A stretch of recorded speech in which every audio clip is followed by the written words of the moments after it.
annaha tanha 'anil fahsha'i wal munkar, kwamba hiyo sala inakataza mambo machafu na inakataza mambo maovu.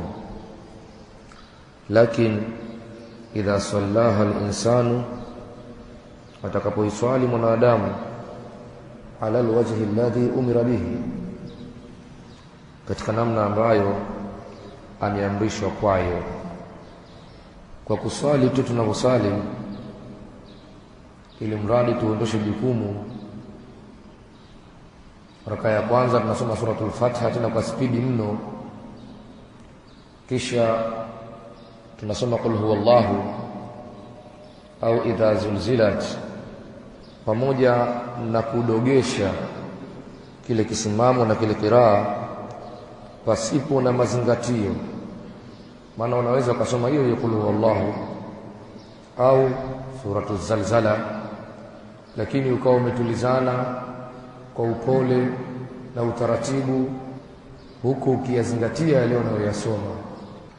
Unayasoma hayo huku unajiangalia mwenyewe katika nafsi yako, unayakumbuka katika makosa ambayo umemkosea Mola wako, na yanaanza kukuhuzunisha mle mle ndani ya sala. Bali unatafakari makosa ambayo umemkosea ndugu yako, rafiki yako, baba yako, mama yako, mfanyakazi mwenzio ulomtilia fitna mpaka kahamishwa sehemu ya kazi akapelekwa sehemu nyingine kwa maneno yako, hata kama ni kweli uliyosema, lakini umehamisha maneno kutoka huku kapeleka kule. Mke wako, ili mradi unayaangalia yale makosa ambayo wewe ni sababu ya kumkwaza mwenzio katika matendo utakayooneshwa. Kama itakuwa hujatubia, mojawapo ni mikwazo uliowakwaza watu. Kuna mtu alikosa raha katika kipindi kirefu, miezi sita, kwa sababu ya maneno yako. Kuna mtu alikosa pesa ambayo mwenyewe aliitarajia.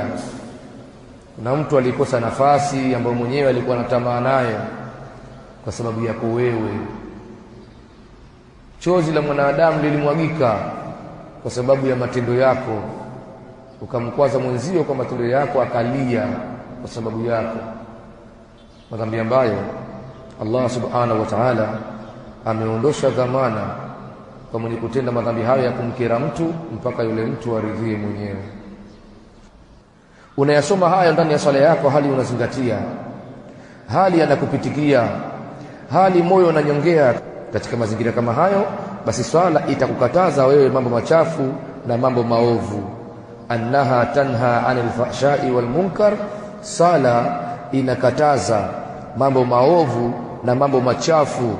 Idha sallaha al-insanu, atakapoiswali mwanadamu ala alwajhi alladhi umira bihi, katika namna ambayo ameamrishwa.